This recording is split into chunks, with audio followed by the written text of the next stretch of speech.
Hi, I'm Gordon from Camera Labs, and this is my review of the Canon EOS 850D, or Rebel T8i as it's known in North America.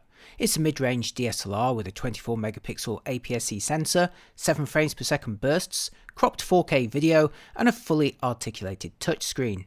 It sits at the top of the triple-digit EOS or Rebel series, which puts it directly below the EOS 90D. Announced in February 2020, it got a little lost amongst the initial EOS R5 teasers, then didn't actually make it to the shops until the following autumn, but it's here now, so in this review I'll show you what it can do, crucially when compared to the higher end EOS 90D. So does the 850D or T8i achieve a sweet spot of price performance? Is it worth spending the extra on the 90D, or does a mirrorless camera now make more sense for you? Let's find out. As always, these comparisons and videos take a lot of work, so if you like what I do, the best way you can support me is with a like and a follow. It doesn't cost you a penny, but really helps my channel grow. Thanks, and on with the video.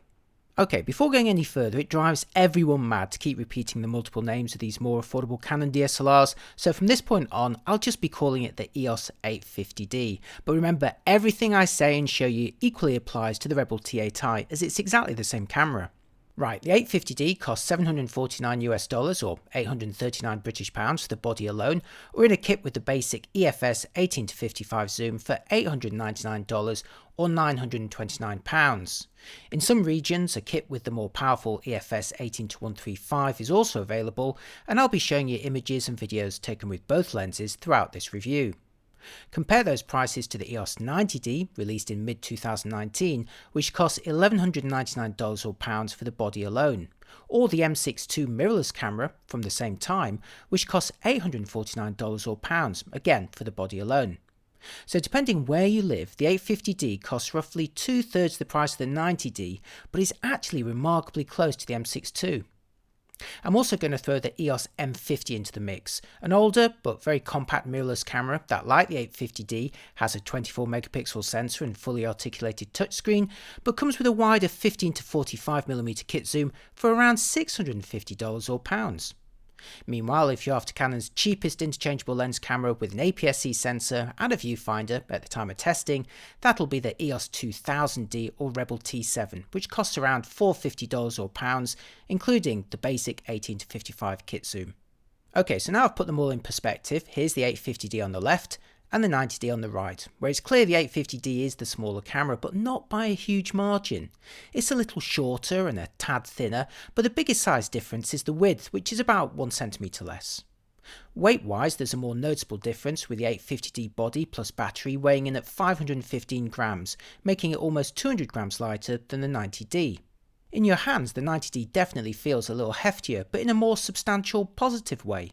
The deeper grip of the 90D with larger, grippier surfaces to wrap your hands around felt better to me personally, while the larger size didn't make that much difference in my bag. I certainly see the appeal of smaller cameras, but if you want a significantly smaller camera, I'd suggest a mirrorless model like the EOS M50. In terms of controls, the 850D's unlockable mode dial is positioned on the right side with a chunky switch that powers it on for stills, then switches further on for movies.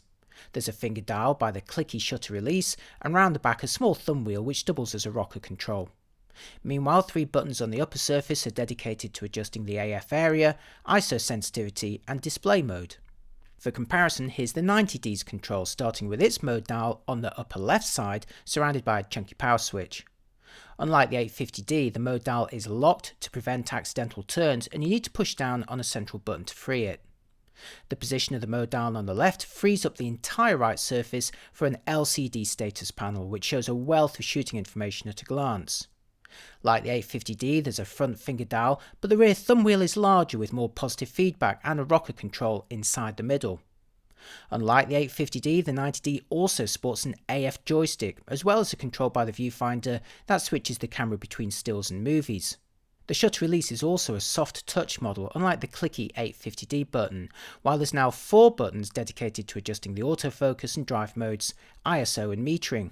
As always, it's down to personal preference, but I much preferred the 90D's controls over the 850D.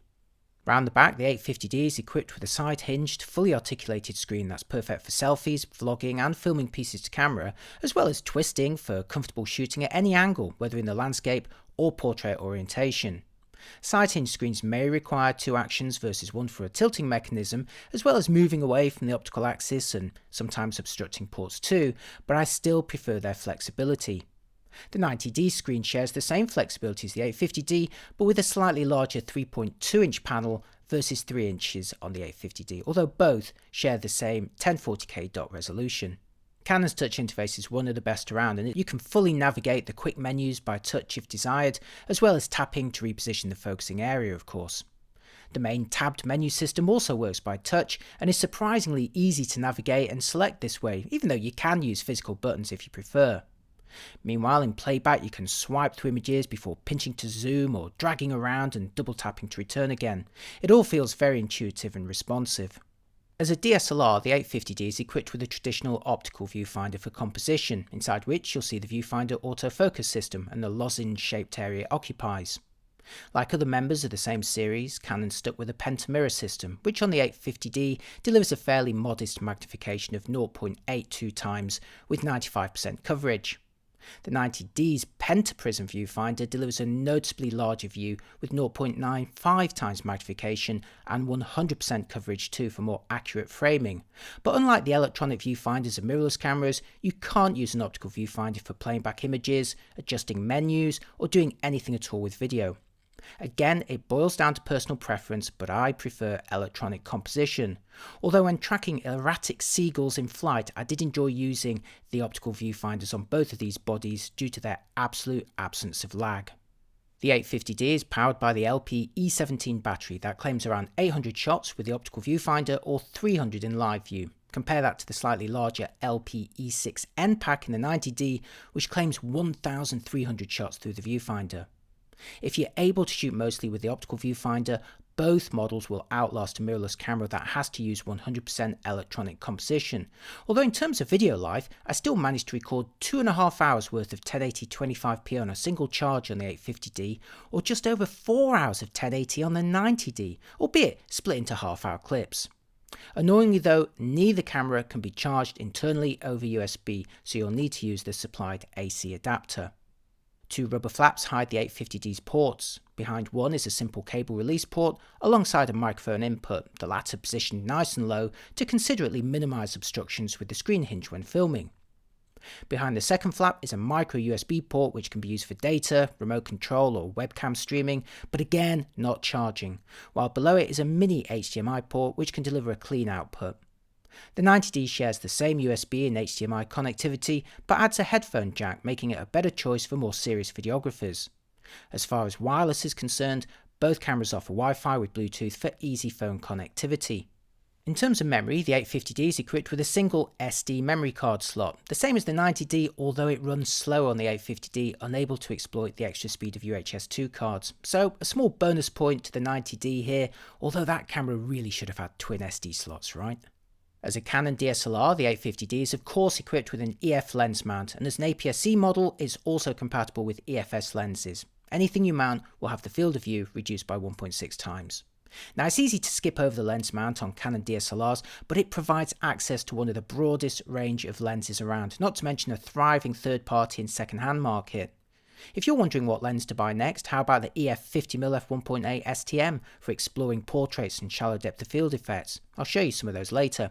Or perhaps the EFS 10-18mm STM for ultra-wide landscapes, architecture or vlogging, and neither of those models will break the bank. Behind the DSLR mirror is a 24 megapixel APS-C sensor, which again reduces the field of view of all lenses by 1.6 times, so the 18 to 55mm kit zoom becomes equivalent to 29 to 88mm. Like all Canon DSLRs to date, the sensor is not stabilised within the body. It delivers images with 6000 by 4000 pixels, saved in JPEG, RAW or both, and the output is familiar from numerous earlier Canon bodies that share the same sensor, including the EOS M50. But after sticking with 24 megapixels for its APS-C sensors for some time, Canon introduced a new 32.5 megapixel sensor in 2019, which made its debut on the EOS 90D and M6 II. This captures images with 6960 by 4640 pixels. To find out how they compare, I shot the same outdoor scene with both the 850D and 90D moments apart and fitted with the same EFS 18 to 135mm kit zoom set to 50mm f8. Here's the 850D version, and zooming in reveals plenty of fine detail, but how much more detail can you expect from the 90D? So here's the 850D on the left and the 90D on the right, both JPEGs out of camera and scaled to the same height, where the most striking thing is how similar their output looks, give or take a little bit of difference in contrast due to lighting. Now the 90D sensor may sport roughly 15% more pixels in both the horizontal and vertical axes, but fit them with the same kit zoom and you're unlikely to notice any major difference. And even with high quality optics, the benefit of the 90D and M6 II over 24 megapixel models is, well, subtle to say the least. How about noise levels throughout the sensitivity range? To find out, I shot this still life with both cameras, again moments apart with the same EFS 18-135mm kit zoom, this time at 35mm FA and at all sensitivities. Now let's take a closer look at the results from both cameras with the 850D on the left and the 90D on the right, starting at 100 ISO and increasing to 25,600 ISO. These are JPEGs out of camera again, as support for RAW from Adobe was not available at the time of testing. Now there's small differences in their overall look and style, but again the overwhelming outcome is how similar the two cameras look when their images are presented at the same size. And while RAW may unlock some additional detail, it's likely to still keep them on a roughly level playing field. So in terms of image quality, the 90D and M6 II may technically out-resolve 24 megapixel models when you point them at resolution charts with decent lenses, but in real life situations you're unlikely to notice much, if any, difference. Both the 850D and 90D share the same Viewfinder autofocus system, a 45-point all-cross-type array that, like most DSLRs, occupies a lozenge-shaped area concentrated in the middle of the frame. The 850D lets you switch between a single AF area, a zoned area, or the entire array, to which the 90D adds a smaller spot area option, but the number and arrangement of points remains the same. Interestingly, both cameras offer basic face detection with their Viewfinder AF systems, driven by their fairly high-resolution metering sensors. This is enabled by default from the custom menus and works fairly well, at least within the portion of the frame covered by the autofocus array. Switching to live view with composition using the screen only unlocks far more sophisticated face and eye detection that works across most of the frame. It's driven by Canon's dual pixel autofocus, which even in the Mark I version here provides confident results. I'm using it here with the EF 50mm f1.8 STM lens for a more challenging test, and it also gives a demonstration of what that shallow depth of field is going to be like if you go for this model. Like the 90D, the most sophisticated autofocus modes on the 850D are when you're using them in live view, but as DSLRs, this is not available when you're composing with the optical viewfinder. For me, this is one of the major benefits of using mirrorless cameras, which provide their same and best autofocus performance whether using the screen or their viewfinders. In terms of burst, the 850D can fire off long sequences of JPEGs or RAW files at up to 7 frames per second with the viewfinder with single or continuous servo autofocus. Here's how it sounds. Here's some burst with the 850D and EFS 18-135 set to 135 f5.6 and using the viewfinder autofocus system.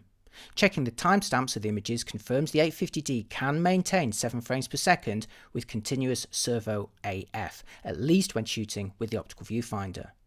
While I personally prefer electronic composition overall, I did actually enjoy the complete absence of lag when following the seagulls with an optical viewfinder. That said, the 90D is the better action camera, not only shooting faster at up to 10 frames per second, but additionally offering a 1/8000th shutter speed that's twice as quick as the 1/4000th maximum of the 850D. And for times when you need to be discreet, the 90D also offers a silent electronic shutter option in live view, although in my tests it proved very susceptible to skewing from rolling shutter. Before moving on to video and my final verdict after that, here's a bunch of shots I took with the 850D around Brighton using both the EFS 18-55 and EFS 18-135mm kit zooms. As you'd expect, the 18-135 provided far greater flexibility, especially in terms of the sunset and seagull shots you'll see here, and if you only intend to have one lens, I'd go for this one over the 18-55. But again, the beauty of the EF mount is having access to a vast range of lenses to meet your budgets and focal length requirements. Check out my Canon lens guide at cameralabs.com for all my recommendations.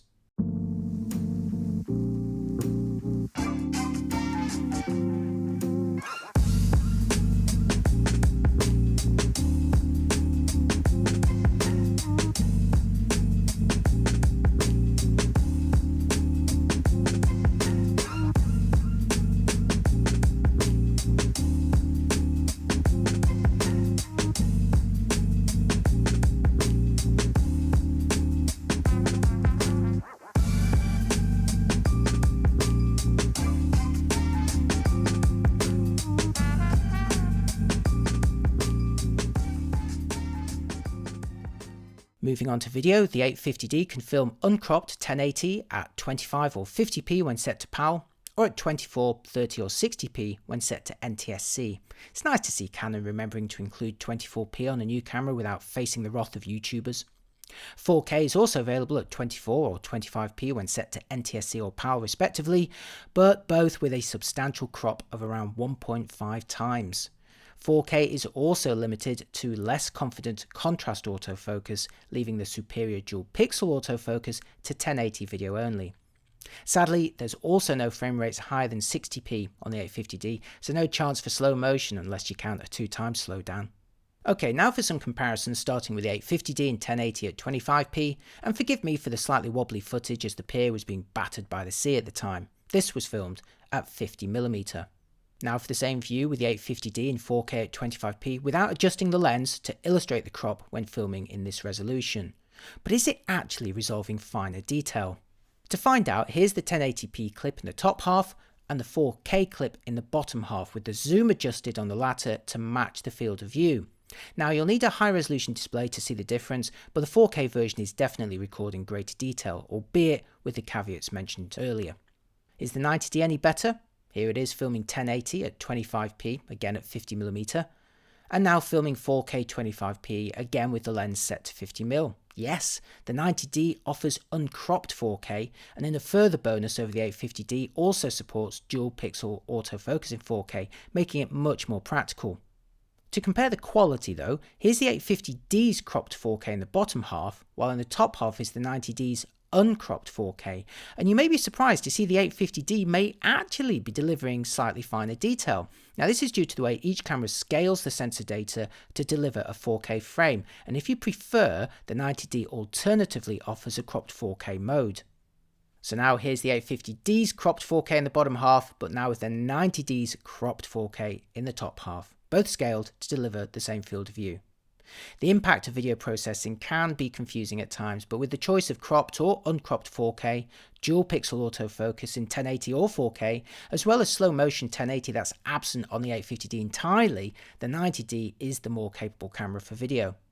But while the 850D may fall behind the features of the 90D, it's still a capable camera for video, especially in 1080. You're watching dual pixel autofocus in action here for 1080p using the touchscreen to confidently pull focus.